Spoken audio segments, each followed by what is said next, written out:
Energetic woman, they got the game. Customer success is their claim to fame. On the podcast, they light the spark, elevating your skills, creating a mark. Let's dive deeper into the playbook.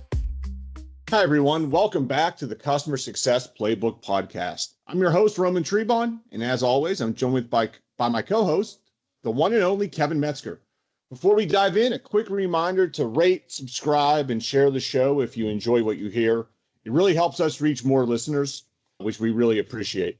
Kevin, emotional intelligence is the topic today, right? We haven't touched on this, I think, on the show yet. We've had a lot of episodes on a lot of different topics. I don't think we've touched on emotional intelligence. Kev, for you, let me start with you. Why do you think this is such a critical skill in customer success?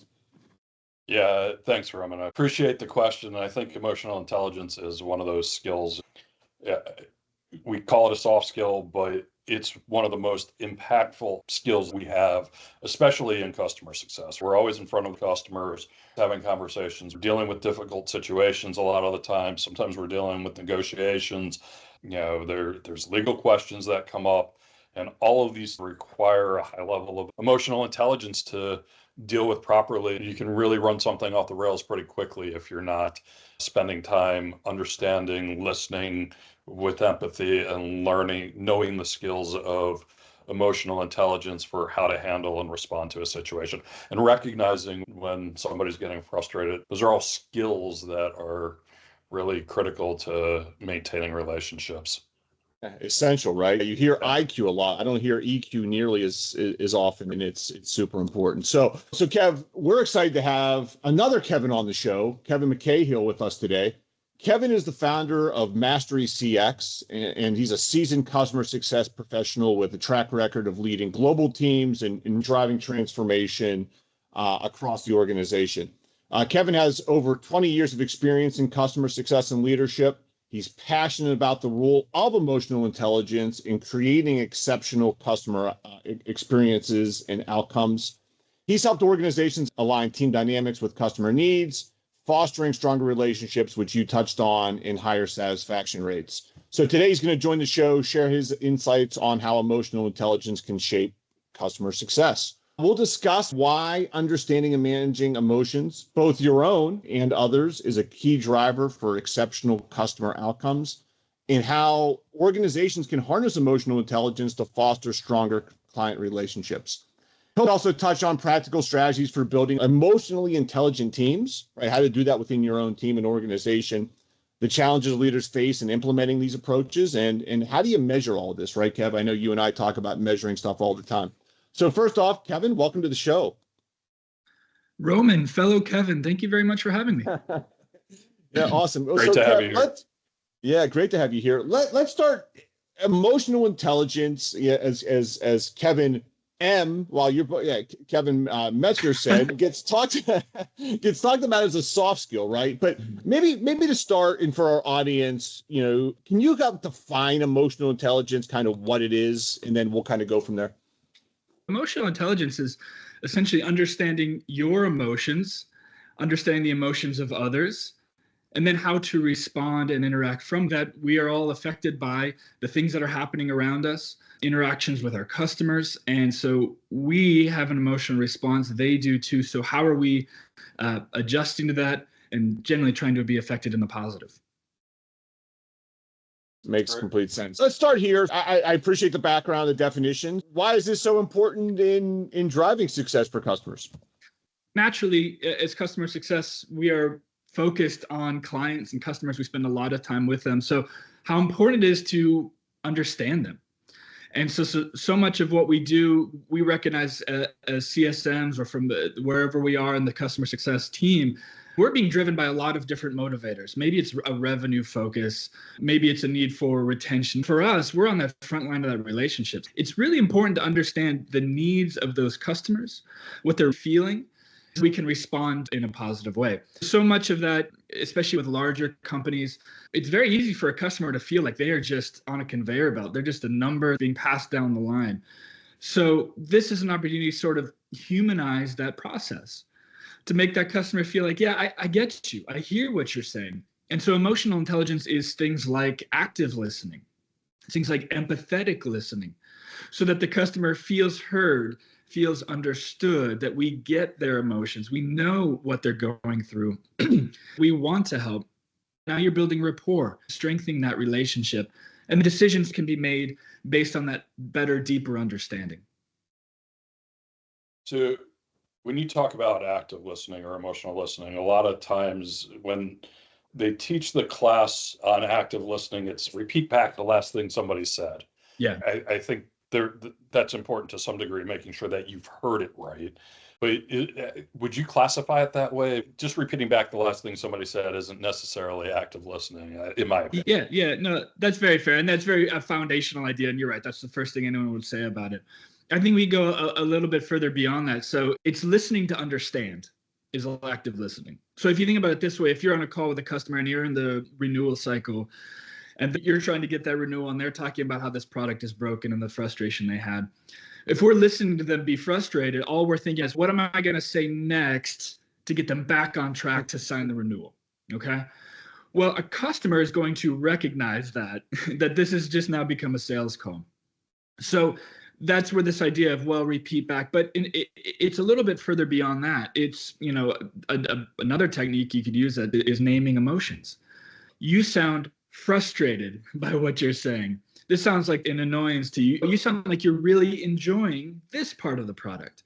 What you're trying to do is actually sort of match the level, is what you're trying to find where they are and be at that same place. So I understand that this part of our tool isn't working for you. Do I have that? Right. So you realize their 5-minute speech they just gave you, that you actually heard some of that. But then it's also trying to understand where they are to where we can meet them, so that now, okay, we found a common ground.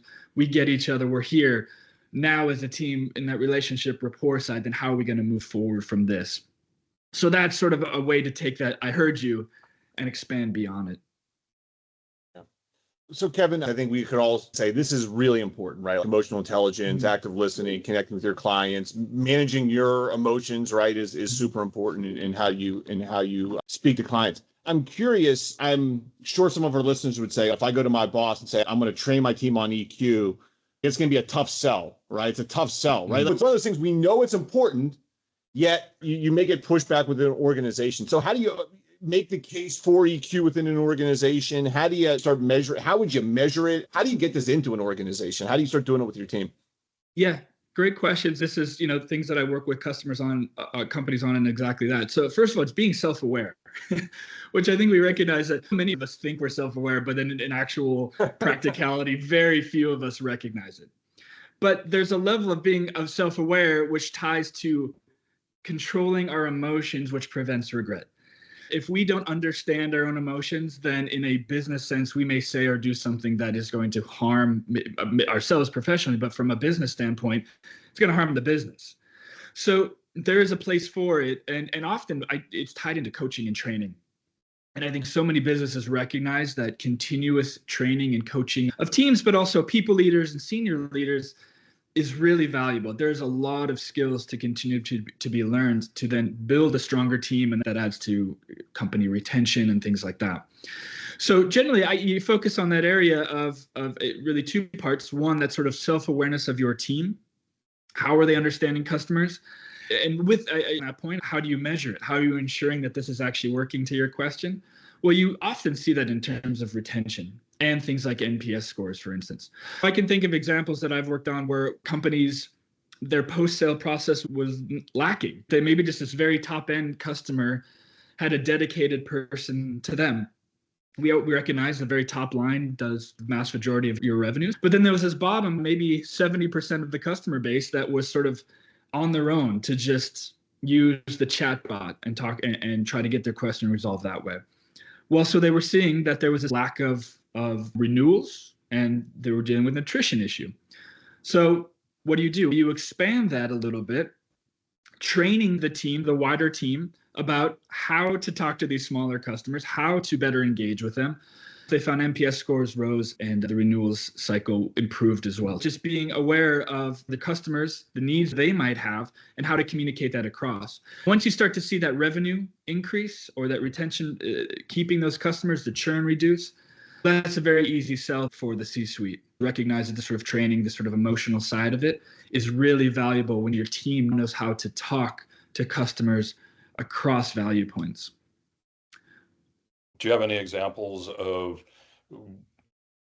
specific, like, okay, we had a team, we were in this was what our retention numbers, this was what our NPS was, and, by going through training, we saw these kinds of improvements over time. I'm assuming you've been through this with several teams, so maybe there's some actual results that you can talk to. I can give you one example. I worked with specifically about how we had all these customers that we considered uncared for, and the NPS score was very low. The response we were getting from customers was very low. So we enacted a sort of an adjustment to that, where we used some in-app messaging to customers, education to customers, did more segmenting with their needs. So better understanding at what stage of the process they're in. Maybe they just recently onboarded, right? So what are their needs there? It's closer to the renewal time. What are their needs there? And then do more outreach to them. A lot of this relates to customer journey mapping. Where are they in the process? What emotions might they be feeling? And then how can we match those emotions? So if you think about a journey map, if they just bought the product, they just onboard, there might be a level of anxiety, anxiousness there, right? I just paid for all this. Is this going to work for my team? This is a big investment. How are we going to match that emotion? We know they're feeling it. How can we support that? Education being one way to do that. Making sure they have all the tools they need, that regular outreach. One thing I like to talk with people about measuring is TTV, time to value. That point of value is different for every single customer. There's not a hard number. But when you understand their definition of value to your product, then it's the speed that you can match to it. Often that happens quickly, often within the first 2 weeks. Sometimes even the first day or two, they're going to recognize if this tool adds value to my product or not. So once you know that in that journey map, then you can match to it and say, okay, this is a point where they might have a lot of feelings, anxiety, or maybe they're unsure about it. What are we doing? And often that's putting education in front of them. It's putting us in front of them, saying, hey, how did that go? What can we help you with? In the example I'm referring to, we started our NPS score when I started working with that team was in the negatives, averaging now about 40. So it was a huge, huge increase. And so much of that is what I call humanizing the process. There are people on the other side. We still use the technology. We still are data driven, but there are still people that you can connect with and can listen. And then with those active listening skills, like we talked about, customers feel heard, they feel better understood, and that adds to that value that they're finding. Yeah. So Kevin, if one of our listeners is managing a team and they want to take this on themselves with their team, what are some of the biggest challenges they may run into and how can they overcome them? I think one, and this is just more of an observation, is they're not trained themselves, right? Having these conversations is probably somewhat difficult, but curious from your perspective, how would someone go about this? What can they expect to face and how can they overcome it? Yeah. So, first time is starting as part of training. We all have weekly, either one-on-ones or team meetings. Start incorporating that. There are plenty of good tools online. I would also highlight MasteryCX. This is exactly what we do, and we help your business to do this, creating training materials, coaching. But a lot of that to help start promoting that idea of self-awareness. So if we're in a tough conversation and someone says role-playing, to better understand where our starting point is sort of our benchmark. Customers frustrated, upset. What do you do? Well, I can feel my blood pressure rising. I want to say something. They don't get it. They're not listening. Okay. So if that's our typical response, what are some options? How can we work through that to better regulate ourselves and be aware of it? That training is a starting point for teams to work on, or for one-on-one opportunities, creating an environment around that as well. For your team to feel comfortable to say, hey, I went on this call and really focused on naming the emotions. I focused on being a good listener. I focused on being empathetic when they were talking about their financial trouble and why they're having trouble deciding on the renewal. This is how it went. So you're sharing back what you learned to your teammates or to others on the team so they can see that others are working on this group mentality, creating an environment where people think about these emotions that we call soft skills, and therefore they're often minimized. But recognizing that these skills play a really important part. As a leader, we have to lead by example. So if you're a team leader, taking on coaching yourself is key. When you're talking with your team members and they're missing deadlines or interacting cross-functionally with the marketing team or the product team and it's not working, that's opportunities to try it too. We often think about this either outward or down. So we're either talking out to a customer or talking down to our team, but we recognize that all this works upward and cross too. So, we know from the CS side, we're constantly can be at odds with maybe the product team on their roadmap or what function the customers continually tell us they want and how far it is back on the roadmap. Well, that's tension there. That could be an issue. Are we being emotionally intelligent when we're talking with the product lead about what we're hearing from customers? Are we recognizing now when the C-suite is speaking or the CEO, if we have that relationship, how are we managing their emotions and the touch points that are there for them too? So when we start applying this in small ways across teams internally with customers, sharing what we're learning, then we start to build that sort of culture, that idea of emotional intelligence everywhere. Yeah. Roman, as I'm listening to Kevin talk, to me, this is actually a lot about done right. This is what radical candor is about. That conversation we had with, that was Julie, right? Julie Scott. And Kevin, I don't know if you're familiar with that, but basically the scale is care a lot. It's like a vertical scale, and then X is transparency. And the book just basically says you got to be transparent, you got to give real feedback, and you got to care a lot while doing it. What I like about that book is they even say, if you don't care a lot, just give the feedback. That's even better than caring and not saying what someone needs to hear. That's the worst place you can be, caring and not giving the feedback that the team members need, right? Sorry, Kev, I cut you off there. No, if you don't care and you give the feedback, maybe that's a lack of EQ. But realistically, though, you have to give feedback through a caring methodology, and I do think that it plays into this a lot. As we are moving forward, especially with AI coming into play, how do you see emotional intelligence evolving? How do you see it working into the plays with AI? You kind of hit on this a little bit earlier when you were talking about technology and how you do the additional segmenting and seeing where the customer flows. But as we move forward, AI is going to play more and more into this. And I think one of the biggest plays on the future is the human interaction is going to be important while AI is helping to drive a lot of the day-to-day work. How do you see it playing in? Where do you see emotional intelligence evolving from both a person to person and from an AI standpoint? And where does it play in the future of the organization? Yeah, absolutely. AI is starting to find its place in customer success. We see a lot of focus on the language model side of it. I think what we'll start to see a lot more of, and I've been reading more of as well, is the agent side of it, where they essentially become a personal assistant to somebody in the work that they're doing.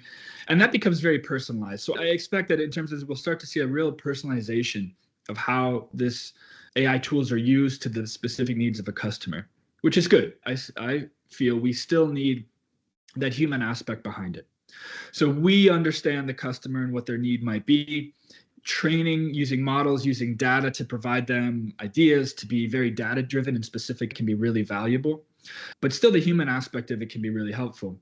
I'll give you an example of this. I worked with a large, well-known company, and they've been around well over 100 years. They leaned very much on it. That was always the messaging that they shared with their customers. This is our history, right? And so you want to be a part of it. What they found was they weren't connecting with younger potential buyers, because they didn't connect with your long-term history. Where do I fit into it? Part of that was using AI modeling to say, what story could we tell that put you inside our larger story? They added this as part of change management for how the material was shared, pitched, and discussed with potential clients and current clients, using this to personalize how this person and their set of scenarios would fit into the larger model of this history of this business.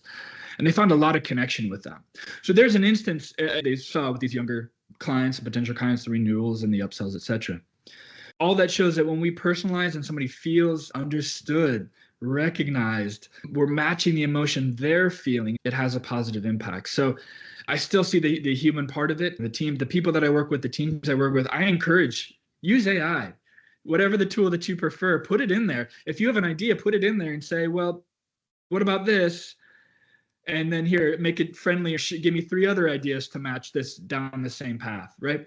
See what that does, because it opens up your mindset to things that maybe you were lacking experience in, and now you can add that in and see what output you get from it. Yeah. I feel that emotional intelligence will be way more valued in the future because of automation and AI. If you have a high EQ moving forward, that's going to transcend, especially because so much will be automated. If you have that human touch, that's going to be a very valuable resource for organizations. If you were to do some research now, you find emotionally intelligent people progress further in their career, their income is higher, and they're more likely to be promoted. So much of that is about reading the room and recognizing the needs of the C-suite, recognizing how to play better cross-functionally. And everyone else recognizes it too, and they find success. You and I know how it is to talk to a chatbot. When you're trying to get something accomplished, like, I know I'm talking to a robot. Now, naturally, the agent model will see improvements. We're already seeing that, of course, but there is a difference. There is a difference. And so, agreed, that will absolutely be part of this as we grow, but from a customer-facing CS sort of self-awareness side of it, being mindful of how we're molding the two, we're meshing these two together to find that place and that sweet spot that customers get what they need, that we're giving data-driven insights, but also have that person to connect with who understands them, and we can discuss things on the emotional level, is going to be really impactful. So on AI being able to interact more emotionally, actually was giving a presentation to a group of seniors yesterday. I did it with the advanced voice mode. I had the advanced voice mode partner with me in the discussion. The intelligence and emotional variations were really pretty good. We had practiced the speech. I was able to talk to it and say, hey, do you remember that we've been practicing the speech together? I'm so excited about giving, some of the questions that came from the group were interesting, because they're like, will I know if I'm talking to an AI or a human? That's a good question. One of the things I think we'll have to start doing is you should be able to ask, and it should be legally required that the AI identify itself as an AI. One of the things that I think will start happening is people won't mind having conversations with the AI so much, but they're going to want a human involved. Rather than it being a conversation with just an AI, I think we're going to want to have a human and an AI on at the same time, so that the conversation can be a 3-way conversation to help facilitate the best answers to the humans as we go forward. And this is just stuff I've been thinking about as we move forward, because the AI is going to get better at answering questions, but you're still going to want feedback from somebody who's sitting here thinking like you think as a human. So I think those are some things I'm starting to think about and see as we evolve over the next year, 5 years. Those are things we're going to have to start contemplating, and how we address related to not just how we use AI, but really the emotional feeling and the emotional intelligence related to interacting with companies and with people. You want people involved. Yeah, I would agree with that. There's a commercial on it now of it's meant to be a friend in your pocket, and you're supposed to chat with them all the time, and they're available. So that side is absolutely coming, and we'll just continue to see improvements. In preparation for today, we had a couple of key points to talk about. I put it through an AI tool, and I said, take this information and tweak it in about 30 seconds. I could have given a TED talk on the topic just by what it spewed out. That said, I needed to edit it. I need to go through and say, how do I want to order it? What are the key points I want to put in here?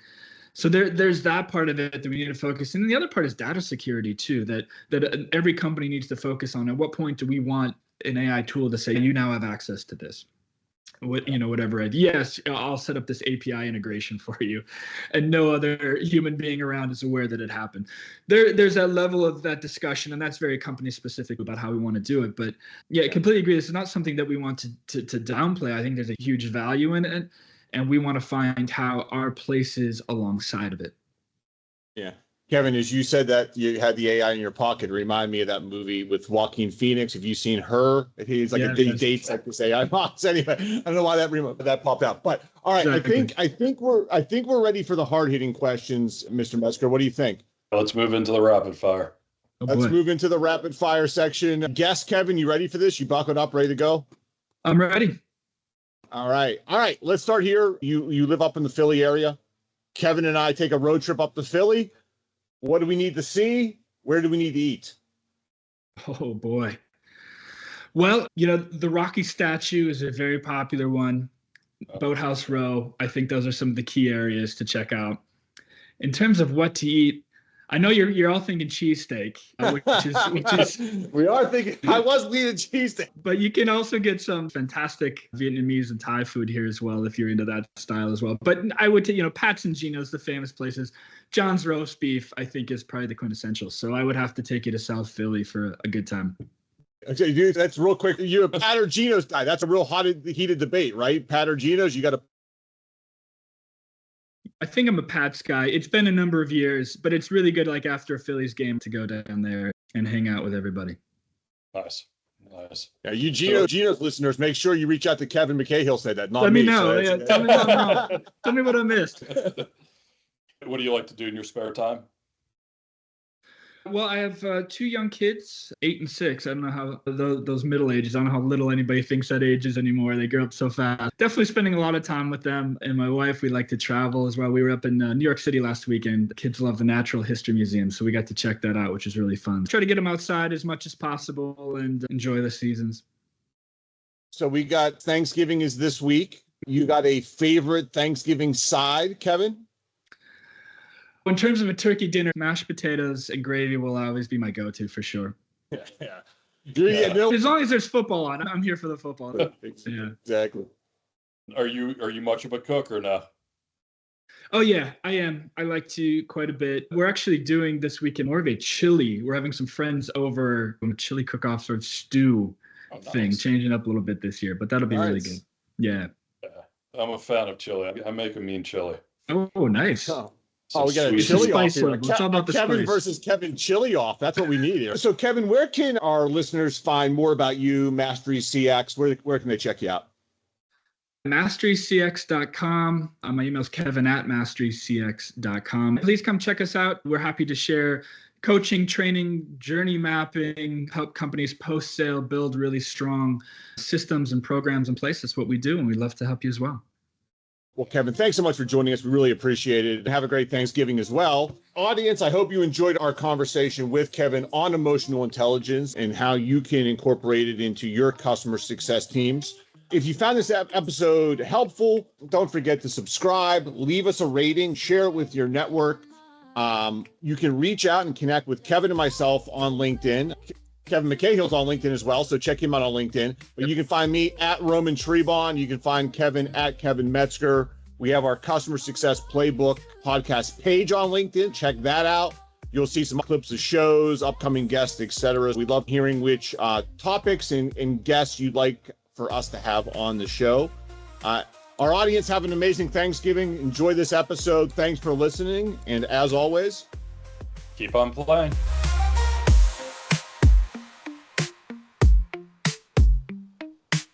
Success is the goal, gonna stand tall. And instead of rolling, they got the game. Customer success is their claim to fame. On the podcast, they light the spark. Elevating your skills, creating a mark. Let's dive deeper into the playbook. The secrets they share, no need to look. From onboarding to retention, they've got it all. Success